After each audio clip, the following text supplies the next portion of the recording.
Hey guys, it's Childish and welcome back to the channel. In today's video, we're going to be introducing you to Compto's newest game in 2025, which is Summoners War Rush.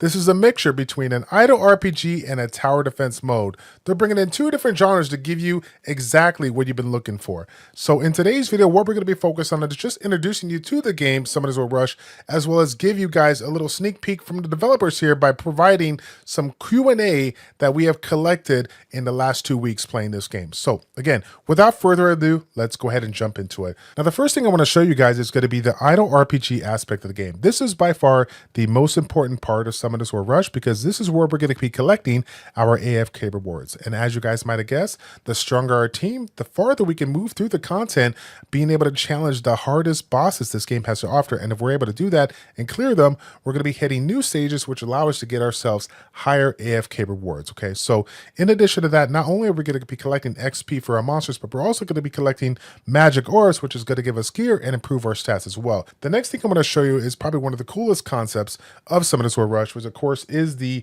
tower defense mode. Now, the first stage I want to show you guys is going to be the final stage of Chapter 1. This is by far one of the coolest stages that I've seen thus far in Summoners War Rush. So we're going to give you guys a kind of idea of how this tower defense mode goes from start to finish. So the first thing that we're going to be doing is going to be, of course, select the monsters, which I already have in front of you.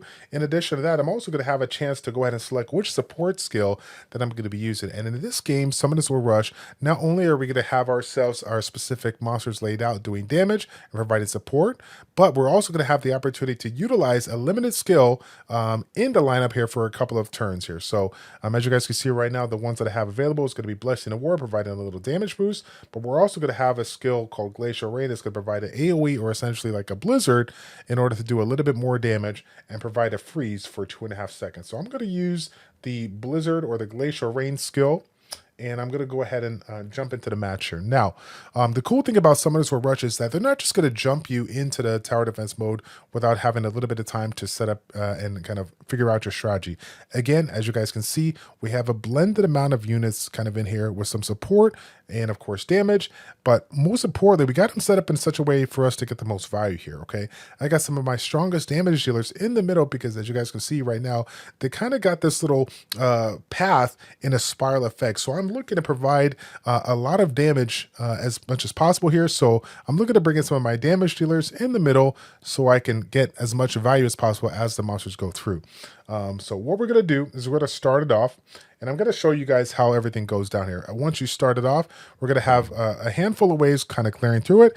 And as you clear every single monster, you're going to get an opportunity to level up and pick a skill that you want to do. I'm going to use the Crystal Spirit because it provides a defense down and Frostbite, which of course the opportunity to provide defense break to speed up the process is great, but also the Frostbite to provide a little bit of slow, a little bit of freeze is going to be important as well. Now this is going to move fairly quickly here when it comes to your levels, so kind of get an idea of what you're really looking to do. As you get different skills, you'll notice that you can improve these skills over time to increase the damage, the freeze duration, or just the overall, ability of that particular skill. You can also take your units and move around if need to. So as you can see right now, I just moved Alan, switch it with Mab, and now Alan do a little bit more damage, and now Mab is going to be able to provide the support in the later part of the pass. So that's one of the cool concepts, so that you can set everything up the way you want to, but you can also move things around as you see fit. Maybe there's a different strategy, or maybe there's something different that you're figuring out that might work a little better. So you can change things around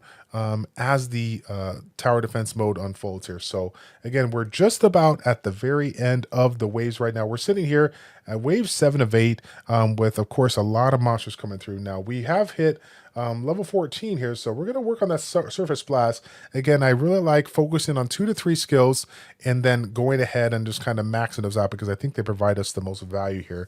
We're sitting right now with one more skill, and of course we're going to save it for the boss. So we got Light Roads in the mix.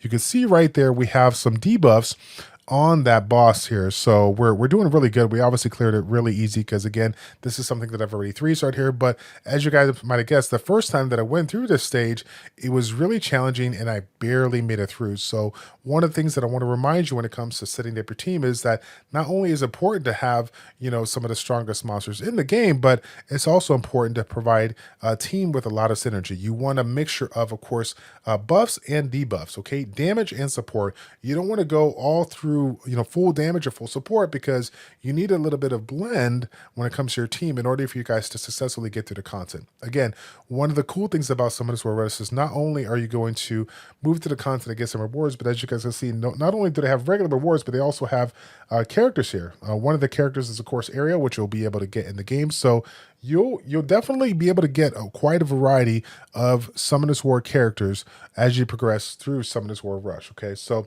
tower defense mode and, of course, the idle RPG are some of the most important things you could do.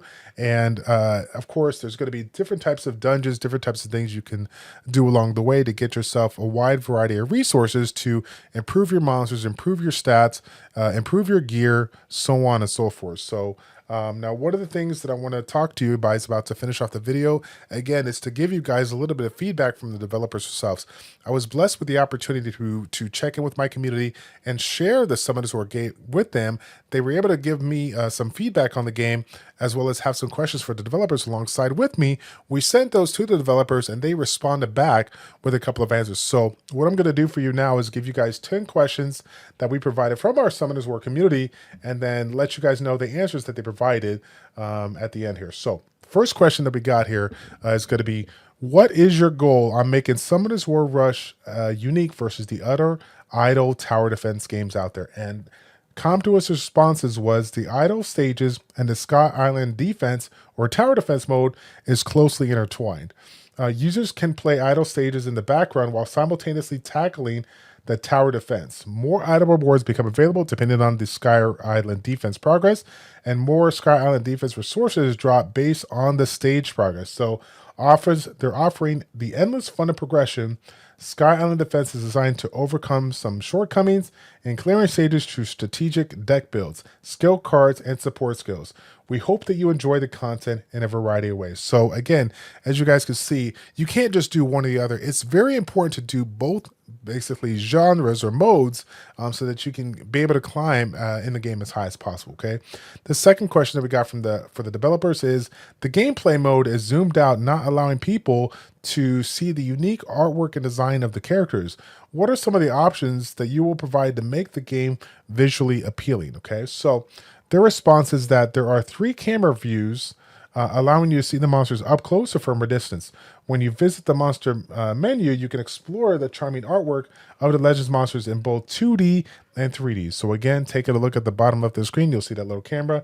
If you want to click it out, you can change the different camera modes in front of you. Or when you go into the monsters, you'll see the 2D monsters here, but you can, of course, spin it around so you can kind of see some additional artwork here from front to back here. So again, they do have a little bit laid out. I personally like the close mode. I think that looks probably the coolest because that's the one where you can see the most amount of detail here. So question number 3 for the developers is going to be, what future game mode will be introduced in the future? Because as you guys might have guessed, when it comes to new games, they provide just a limited amount of game modes or things that you could do because they don't want to overwhelm us here. So I'm really curious to see, as well as the community is curious to see, what kind of things they have in store to keep us engaged. Their response is for question number 3 is going to be, once you reach a certain milestone in the game, you can enter the Land of Conquest via the airship. In this mode, you can conquer the Sky Island brimming with monsters and treasures, ultimately becoming its master. It will open as a PvE mode during global launch, with competitive elements planned for future updates. Furthermore, we plan to introduce a new difficulty featuring tougher enemies and better rewards once the existing stages and Sky Island defense content are deemed too easy. And again, this kind of reminds me of Summoners War Sky Arena when it comes to like Trial of Ascensions. As you guys remember, they first introduced it to the game, and then of course, as we progressed through it, they provided us a hard mode and a hell mode. So again, I like the fact that they're taking things slowly, taking things nice and easy. So I appreciate the fact that they already have a couple things planned for the global launch, but of course they have some things down the road that they're really excited to showcase. Question number 4 from the developers is going to be, what kind of customization features for your characters will be introduced in the future?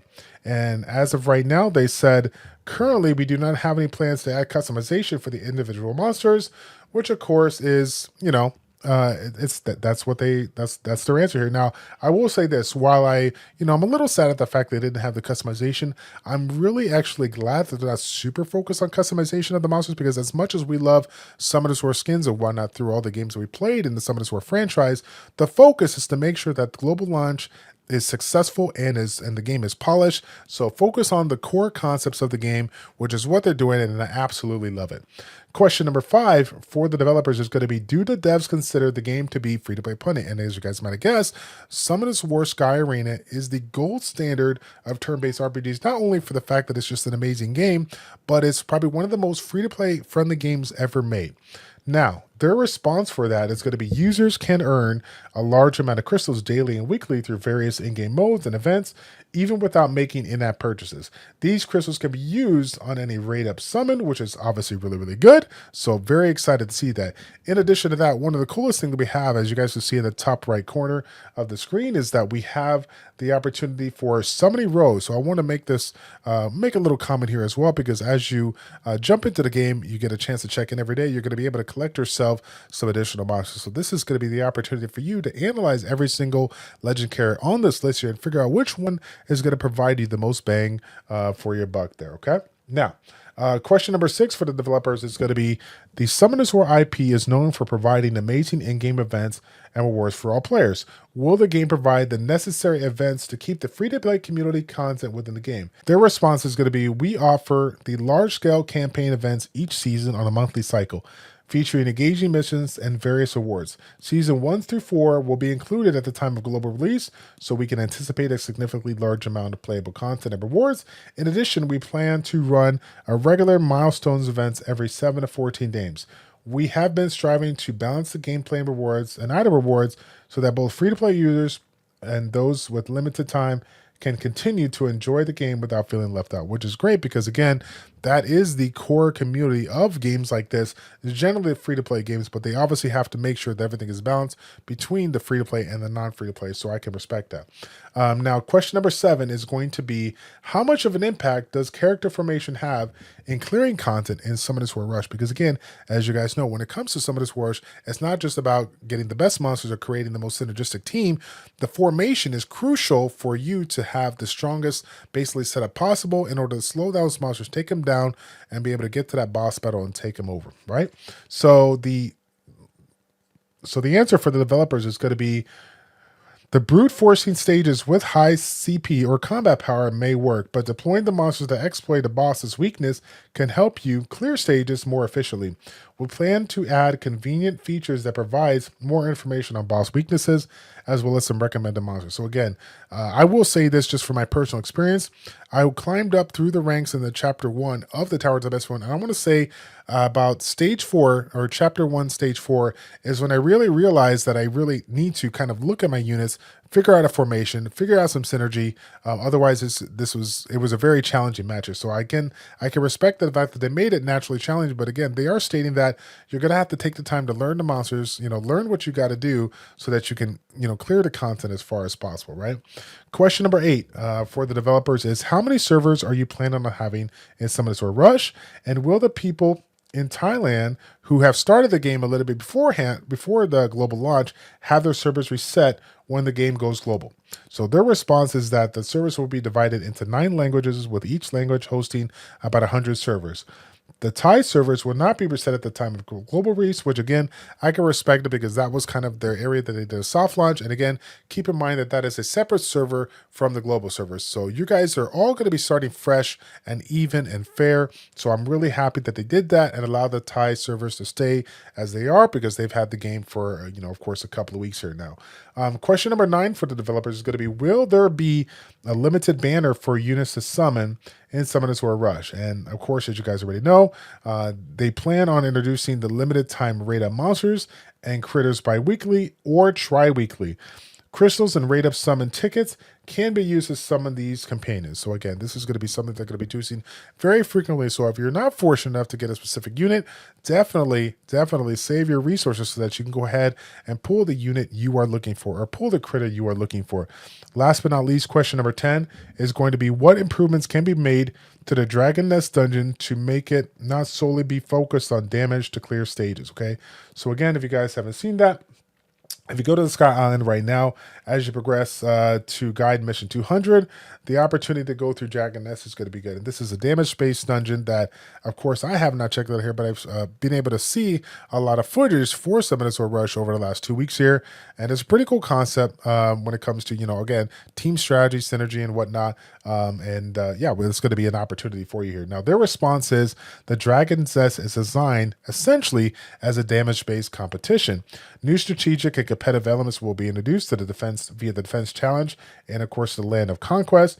But we aim to release defense challenges alongside the global release, with the land of conquest arriving between June and July. So, of course, they have a couple things laid out for us to test. And I will say this, I do love the competitive aspect of this particular Dragon's Nest. It kind of reminds me of the golden days of Summoners War Sky Arena, being able to play the game and, starting to see who can clear the TOA stages the fastest here. I hope that they continue to do that same thing as Summoners War Rush, because if they do, I think it's going to be really, really enjoyable. Now, again, guys, this is just a very, quick pick or quick look at the Summoners War Rush game. Again, it's a blend of idle RPG mixed in with that tower defense mode to give you a really unique and refreshing look into their game in 2025. I want to thank you guys so much for checking out this video. And again, keep it locked here on the CompToUs's official channel if you want to see more videos, more guides down the road. We would greatly appreciate that. Thanks again for watching. Like, comment, subscribe, and we will see you guys all in the next one. Take care.